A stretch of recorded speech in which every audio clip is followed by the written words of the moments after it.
Speaker sir, అందరి members హక్కులు కాపాడవలసింది మీరే సార్. రెండోది డిప్యూటీ సీఎం గారు కూడా ఇక్కడ ఉన్నారు.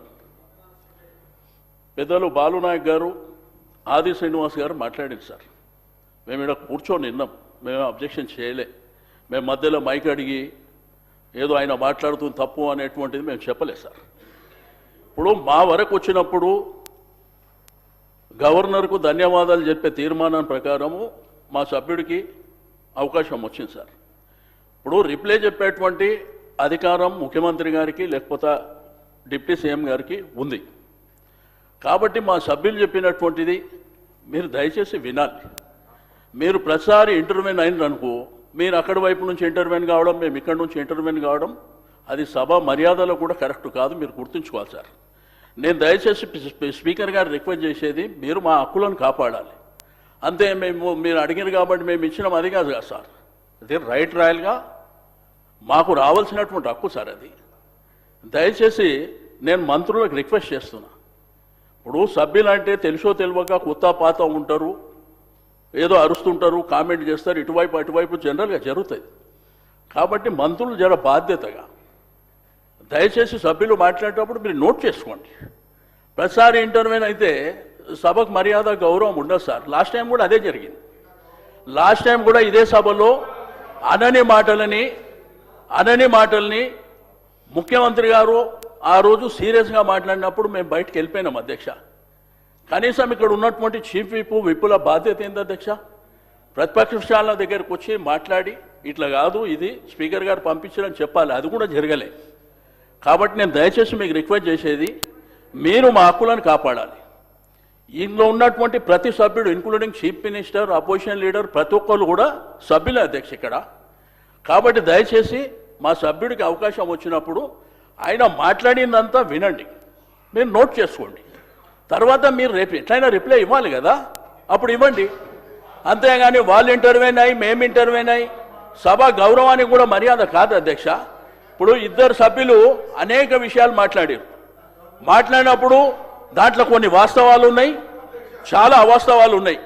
అయినప్పటికీ మేము విన్నాం ఇక్కడ.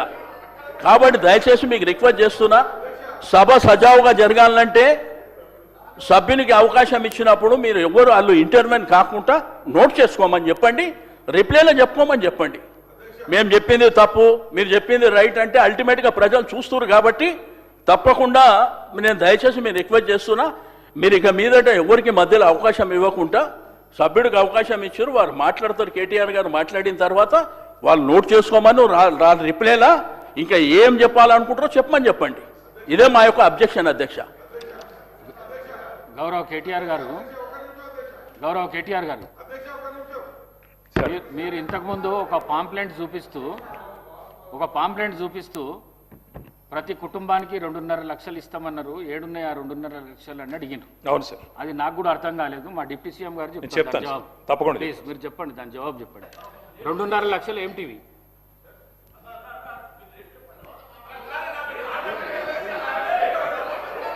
ప్లీజ్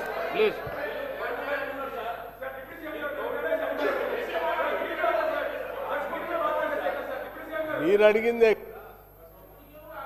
నో అధ్యక్ష, గవర్నర్ గారి ప్రసంగం పైన ధన్యవాదాలు చెప్పే తీర్మానం పైన గౌరవ సభ్యులు కేటీఆర్ గారు మాట్లాడుతూ ఉన్నారు. మాట్లాడే సందర్భంగా గవర్నర్ గారు ఇచ్చినటువంటి ప్రసంగం పైన వారు సభ దృష్టికి తీసుకొని వచ్చి వారికి ధన్యవాదాలు చెప్తే బాగుంటుంది. అది వదిలేసి రాష్ట్ర ప్రభుత్వం చెప్పినటువంటి హామీల్లో వారు చాలా హామీలు ఇచ్చారు, ఏమి చేయట్లేదు అని బ్లాంకెట్గా ఒక స్టేట్మెంట్ ఇచ్చారు. ఇది కరెక్ట్ కాదు అధ్యక్ష. ఈ రాష్ట్రంలో ఒక కుటుంబ దాదాపు 2.5 లక్షల పైన అన్ని స్కీములు కలిపి పెద్ద ఎత్తున లబ్ధి చేరుతుందని చెప్పి ఆనాడు నేను చెప్పిన మాట వాస్తవం. ఇప్పుడు కూడా లెక్కలతో సహా వారికి సమాధానం చెప్పేటప్పుడు నేను తప్పనిసరిగా చెప్తాను ఒక్కొక్క కుటుంబానికి ఎంత అందుతున్నాయనేది కూడా. ఈరోజు కూడా అధ్యక్ష, ఈ రాష్ట్రంలో 200 యూనిట్ల ఫ్రీ పవర్ ఇచ్చేటప్పుడు దాదాపు 53 నుంచి 54 లక్షల కుటుంబాలకి ఈరోజు ఫ్రీ పవర్ ఉచితంగా 200 యూనిట్లు ఇస్తా ఉన్నాం. ఈ ఈరోజు కూడా అధ్యక్ష రాష్ట్రంలో 1,15,00,000 కుటుంబాలు ఉంటే దాదాపు 1,06,00,000 కుటుంబాలకి వాళ్ళ సన్నబియ్యం ఇస్తా ఉన్నాం మనం ఈ రాష్ట్రంలో. ఒక్కొక్క మనిషికి 6 కేజీలు లెక్క కట్టి బహుశా ఈ దేశ చరిత్రలో ఎక్కడా కూడా ఇంతమందికి సన్నబియ్యం ఇచ్చేటువంటి కుటుంబాల చరిత్ర ఎక్కడా లేదు అధ్యక్ష. ఇది సువర్ణాక్షరాలతో ఈ రాష్ట్రంలో ఈ దేశంలో చరిత్రలో రాసుకోదగినటువంటి అంశం అధ్యక్ష. ఈ రాష్ట్రంలో పేదవాళ్ళందరికీ ఇళ్ళు ఇస్తామని చెప్పాం. మీరు 10 సంవత్సరాలు ఆనాటి ఇందిరమ్మ ఇల్లు ఇచ్చేటప్పుడు ఒక గదే ఇస్తా ఉన్నారు. ఆ ఒక గదిలో ఆ కొడుకు వస్తే ఆడబడుకుంటాడు, అల్లుడే వస్తే ఆడబడుకుంటాడు, బర్రె ఆడగట్టేస్తాడో గొర్రె ఆడగట్టేస్తాడో అని మాట్లాడి మేము వచ్చిన తర్వాత డబుల్ బెడ్రూమ్ ఇళ్ళు అందరికీ ఇస్తామని చెప్పారు అధ్యక్ష. 10 ఏళ్ళు చూసాం, ఎక్కడైనా డబుల్ బెడ్రూమ్ ఇల్లు ఇచ్చారా అధ్యక్ష? ఉదాహరణకి అక్కడక్కడ ఏదో ఒక శాంపుల్ కొన్ని ఇల్లు కట్టేసి అట్లా వదిలేశారు తప్ప ఇవ్వలేదు కదా అధ్యక్ష. ఈరోజు మేము ఆనాడు హామీ ఇచ్చినట్టుగా ఒక్కొక్కరికి 5 లక్షల రూపాయలు ఇస్తామని చెప్పాం అధ్యక్ష. చెప్పటమే కాదు, మొదటి ఒకటే సంవత్సరంలో 4,50,000 ఇందిరమ్మ ఇళ్లని ఒక్కొక్క నియోజకవర్గానికి 3,500 ఇళ్ల లెక్క చొప్పున 22,500 కోట్ల రూపాయలతో పేదవాళ్ళకి ఇందిరమ్మ ఇల్లు కట్టిస్తా ఉన్నాం అధ్యక్ష. ఇది దేశ చరిత్రలో ఏ రాష్ట్రంలో కూడా ఇంత పెద్ద ఎత్తున పేదవాళ్ళ కోసం ఇందిరమ్మ ఇల్లు కట్టించినటువంటి పరిస్థితి లేదు అధ్యక్ష. ఈరోజు రాష్ట్రంలో ఇవాళ మహిళలందరినీ కూడా మనం ఇప్పుడు వారు బమ్మెర పోతన గారి గురించి ఉదాహరించారు.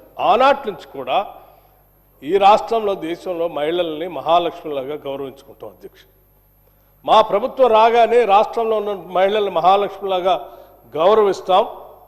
ఈ రాష్ట్రంలో ఉచితంగా ఎక్కడి నుంచి ఎక్కడికైనా ఆర్టీసీ బస్సులో ఉచితంగా ప్రయాణం చేసుకోవడానికి అవకాశం కల్పిస్తాం. ఎక్కిన ఏ మహిళ కూడా టికెట్ గురించి డబ్బులు అడిగే పరిస్థితి లేకుండా చేస్తామని చెప్పాము అధ్యక్ష. ఈరోజు రాష్ట్ర వ్యాప్తంగా మేము ఇక్కడ శాసనసభ్యులుగా ప్రమాణ స్వీకారం చేసినటువంటి గంటలోపులోనే ఒకవేళ మేము బయటికి పోతే ఆలస్యం అవుతుందేమో అని చెప్పి బస్సులను ఇదే శాసనసభ ప్రాంగణంలో తీసుకొని వచ్చి అరగంటలో రాష్ట్ర వ్యాప్తంగా మహిళలకు ఉచితంగా ఆర్టీసీ బస్సులో ప్రయాణం చేయడం కోసం వెసులుబాటు కలిగించడం కాకుండా అధ్యక్ష, ప్రతి నెల ఈ రాష్ట్రంలో మహిళలు తిరిగేటువంటి బస్సులు సంబంధించిన టికెట్లకి లెక్కగట్టి డబ్బులు ఆర్టీసీకి చెల్లిస్తా ఉన్నాం అధ్యక్ష. ఈరోజు ఈ రకంగా మేము ఇచ్చినటువంటి హామీలు అనేకం ఈ పెద్ద ఎత్తున అమలు చేసుకుంటూ పోతా ఉంటాం. రైతు భరోసా అధ్యక్ష, ఒకటేసారి 9 రోజుల్లో 9,000 కోట్ల రూపాయలు రైతుల అకౌంట్లో ఇచ్చినటువంటి చరిత్ర కూడా కాంగ్రెస్ ప్రభుత్వం ఉంది అధ్యక్ష. ఇవాళ కూడా రైతు భరోసా మేము వేస్తా ఉన్నాం. రైతు భరోసా కాదు, అదే కాకుండా ఇంకా సన్న ఒడ్లు పండించినటువంటి రైతులకి 500 రూపాయల బోనస్ ఇస్తామని చెప్పి ఇవాళ రైతుల శ్రమని గుర్తించి పెద్ద ఎత్తున వాళ్ళు ధాన్యం తీసుకొని వస్తే 500 రూపాయల లెక్కగట్టి వాళ్ళకి క్వింటాకి 500 రూపాయల లెక్క వాళ్ళ అకౌంట్లో వేస్తా ఉన్నాం అధ్యక్ష.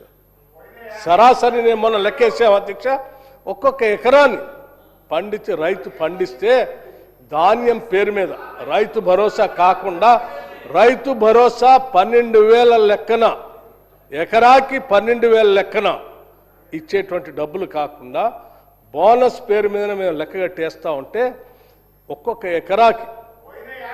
ఎకరాకి దాదాపు 25,000 రూపాయలు ఒక రైతుకి ఒక్కొక్క ఎకరానికి ఆదాయం వస్తూ ఉంది అధ్యక్ష బోనస్ పేరు మీద.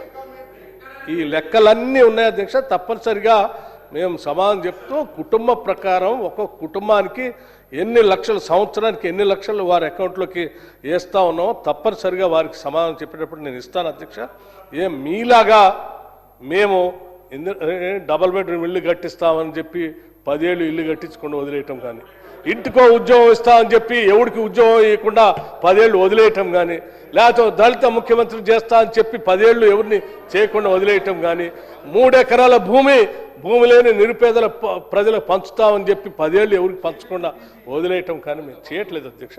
మేము ఇచ్చినటువంటి హామీలు రూపాయి పోగేసి అనేక రకాలైనటువంటి ఆర్థిక భారం ఉన్నప్పటికీ వడ్డీలు అసలు మీరు 10 ఏళ్ళు అప్పు చేసి ఖర్చు పెట్టిపోతే 10 ఏళ్ల తర్వాత తిరిగి కట్టేటువంటి వ్యవస్థను మీరు ఏర్పాటు చేస్తే 10 ఏళ్ల తర్వాత మేము అధికారంలోకి వచ్చి ఇప్పుడు మీరు తెచ్చినటువంటి అప్పులకి అస్సలు వడ్డీలు కడుతూ కూడా ఈ పథకాలన్నీ చేసుకుంటూ పోతాను అధ్యక్ష. లెక్కలన్నీ చెప్తాము. దయచేసి వారిని గవర్నర్ గారి మీద ప్రసంగం ధన్యవాదాలు చెప్పేదానికి పరిమితమై వారిని మాట్లాడవలసిందిగా నేను విజ్ఞప్తి చేస్తా ఉన్నాను.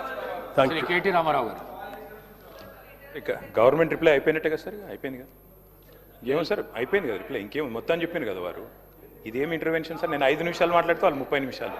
ఇది మీరు మా రెస్క్యూకి రావాలి సార్, ఇది పద్ధతి కాదు sir. Please. Speaker sir, deputy CM గారు లేస్తే నేను అనుకున్నాను అధ్యక్ష, ముఖ్యమంత్రి గారు సంతకం పెట్టిన ఫైల్ ఎక్కడ దొరికిందేమో మరి ఆ రోజు 2023 డిసెంబర్ 7 నాడు సంతకం పెట్టిన ఫైల్ ఏమైనా దొరికిందేమో, ఈ లోపల మా అధికారులు స్విఫ్ట్గా లెంకులాడినరేమో,